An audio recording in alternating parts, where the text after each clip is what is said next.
스마트폰이 나온 지가 한 15년 DNA가 있잖아요. 이런 것들 좀 무리가 있다. 이 SNS 상에서 도파민을 얻어낼 수밖에 없다라는 얘기를 해요. 이 소셜미디어는 공짜가 아니다, 소비하고 있는 거다라는 표현을 했는데, 자, 오늘은 어떤 또 내용으로 해볼까 보다가 얼마 전에 원이랑 도파민 관련된 얘기 했었잖아요. 맞아요. 그래서 책장을 보는데 이 책이 있었지? 하고 있더라고요. 무슨 책인가요? 인스타 브레인이라는 책인데 한 챕터 정도는 이제 도파민 얘기가 나오는데, 여기서의 이야기들을 좀 알려주면 좋겠다. 그때 우리가 했던 얘기 너무 비슷합니다. 그리고 심지어 전에 했던 그 원싱 이야기도 들어가 있더라고요. 그래서 이 인스타 브레인이라는 얘기를 좀 해보려고 합니다. 이 초반에 시작하는 게 인류가 생성된 지가 한 20만 년 정도라고 보거든요. 그 20만 년 정도에서 우리가 핸드폰을 사용한 지가 10년은 더 됐겠다. 한 15년 정도 됐겠네요. 네, 스마트폰이 나온 지가. 그러면 우리 몸속에 DNA가 있잖아요. 그 DNA가 핸드폰이랑 이런 것들, 이런 어플리케이션들을 사용하는 거에는 좀 무리가 있다라고 판단이 되는 게 이 책에서 이제 얘기를 하는 기본 전제거든요. 우리의 DNA는 기본적으로 몇 가지의 시스템으로 돌아가요. 기본적으로 좀 3가지로 돌아가거든요. 근데 인간의 3대 욕구가 있긴 하잖아요. 수면욕, 그 다음에 식욕, 성욕 이렇게 되잖아요. 이런 거는 우리 몸속에 기본적으로 DNA에 들어가 있는 기능들이란 말이죠. 이게 살아오면서 그렇게 하게끔 발전이 됐습니다. 이제 뭔가 먹었으면 밖으로 나가지 말고 집에서 눌러붙어 자라. 옛날에는 밖에 나가면 죽었어요. 먹을 게 보이면은 먹어라, 배고프면 먹어라. 그 보관할 수 있는 공간이 없었으니까 옛날에는 자연스럽게 우리는 번식에 대한 욕구, 그리고 번식이 우리 어떻게 보면 삶의 목적이라고 할 수 있거든요. 그러니까 자연스럽게 성욕도 발전하게 됐던 거고, 그런 와중에 스마트폰이 나타나게 된 거죠. 요놈의 자식이. 그래서 이 스마트폰에서 가장 이제 활발하게 많이 사용하는 게 원이 뭔가요? 카톡이요. 카톡? 전화. 카톡 전화를 제일 많이 사용하는군요. 보통은 SNS 진짜 많이 사용하거든요.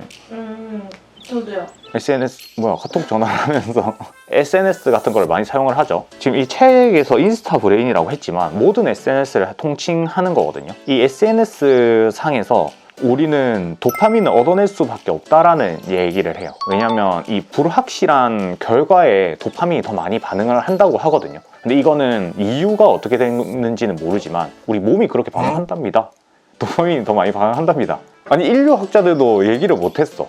밝혀내지 못하네요. 왜냐면은 우리 몸이 어떻게, 근데 예상하건데, 그러니까 도파민이 분비가 되는 거는 어떤 불확실한 것들을 했었을 때에 도파민이 발생하는 거거든요. 예를 들어서 내가 이 사람과 연애를 하고 싶다. 불확실하잖아요. 이 사람과 연애를 할 수 있는지 없는지. 근데 그거를 내가 성취했어. 그거에 대한 보상 체계가 더 크게 다가온다는 거죠. 그러면 불확실한 결과들이 뭐가 있을까라고 생각해보면 가장 큰 게 도박이 있더라고요. 도박은 진짜 도파민 미쳤잖아요. 그래서 뭐 도박과 같은 것들이 가장 큰 도파민 분비가 되는 겁니다. 이제 우리가 현생을 살아가면서 도파민이 가장 많이 분비되는 거는 이제 불확실한 결과, SNS, 쇼츠 이런 것들이 이 다음에 뭐가 나올지 모르잖아요. 불확실한 거에다가 이제 갑자기 뭐 우리로 치면 뭐 박재범이 몸매를 추고 있어. 별로.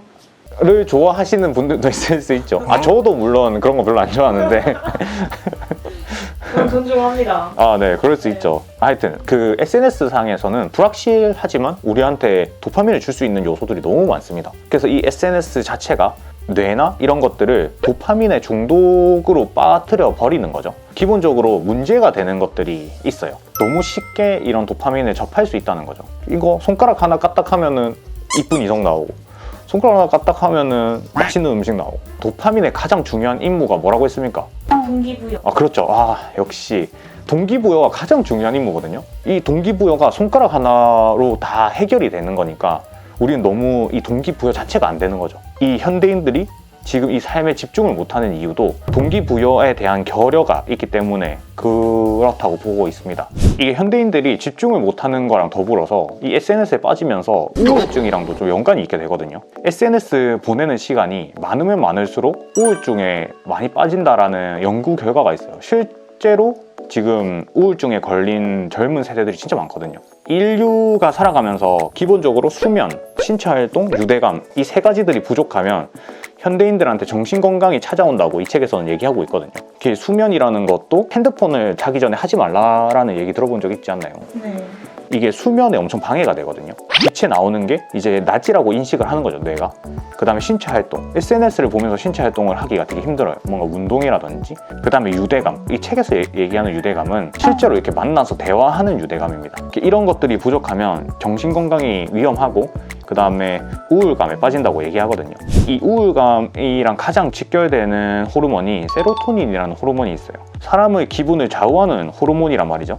SNS를 하게 되면 이게 다른 사람과 비교하게 되잖아요. 그 비교하면 할수록 이 세로토닌 지수가 낮아진다라고 얘기를 합니다. 그러면서 자연스럽게 우울감이 늘어나고, 그럼 이제 반대적으로 우리는 SNS를 끊으면 행복할까? 라는 생각도 해볼 수 있거든요. 이게 실제로 SNS를 끊고 30분 동안 끄는 집단이랑 끊지 않고 한 집단을 이제 비교를 한 적이 있어요. 이때 30분 동안 제한을 한 집단이 훨씬 더 기분이 좋게 발전을 했고, 앞으로도 자기들은 어느 정도 제한을 하면서 살 거라고 얘기를 했거든요. 이게 연구 결과로도 보여지듯이 어느 정도 SNS 상에서 좀 나와 있는 것들이 가장 중요합니다. 그래서 이 책에서도 소셜미디어를 많이 하면 할수록 불행해진다라는 얘기를 많이 하고, 요새 또 얘기 나온 게 디지털 디톡스라는 게 있잖아요. 그런 것처럼 좀 디지털 디톡스를 할 필요가 있습니다. 여기서 이 책에서 좀 했던 문장이 있었는데, 이 소셜미디어는 공짜가 아니다, 우리의 시간을 소비하고 있는 거다라는 표현을 했는데, 여기 너무 공감이 되긴 됐습니다. 사실상 그거는 우리의 시간을 들여서 소비하는 거기 때문에 하지 않는 게 아무래도 좀 좋지 않나 이렇게 생각을 합니다. 우리도 그런 업무를 가지고 있긴 하지만 업무 시간에 최대한 많이 하고, 그 다음에 집에 들어가서는 그 디지털 디톡스를 하는 시간이 좀 필요한 것 같아요. 저도 최대한 SNS 안 보고 핸드폰 자체를 안 보려고 많이 노력하거든요. 네, 디지털 디톡스를 합시다. 우리 시간을 소비하고 있는 건 너무 아깝지 않습니까? 맞아요. 네, 투자는 시간이 돈이거든요. 그 반대되는 개념인 것 같긴 합니다. 궁금한 거? 건강한 그런 보상 체계를 갖는 방법은 뭐가 있을까?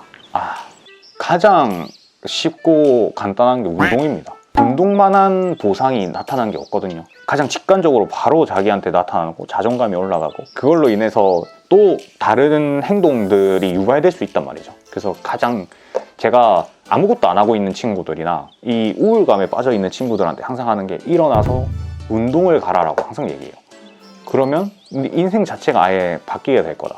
목표를 잡고 그게 아주 정신적으로 아니면은 건강한 보상 체계가 될 겁니다. 운동 무조건입니다. 좀 밖에서의 활동을 강조하시는 거네요. 그렇죠. 꼭 밖에서 할 필요는 없습니다. 운동이 안에서 해도 괜찮죠. 그냥 팔굽혀펴기 하루에 한 10개씩이라도 하십시오. 진짜 아무것도 안 하고 계신 분들. 그러면서 조금씩 늘려 가십시오. 그러다 보면은 몸이 변화하는 게 느껴질 겁니다. 그럼 자존감도 올라가고. 네, 그렇습니다. 우리는 우리 시간을 아주 현명하게 소비하시길 바랍니다. 우리 모두 그렇게 하면 좀 더 발전된 삶을 살 수 있지 않을까요? 꼭 발전된 삶을 살아야 되냐라고 물어보시는 분도 있을 수 있는데, 뭐 그렇게 생각하시는 분들은 그냥 그렇게 생각하시고 또 우리는 발전된 삶을 살기 위해서 모인 사람들이니까, 여기 있으신 분들은 앞으로 발전된 삶을 같이 살아봅시다. 화이팅! 파이팅!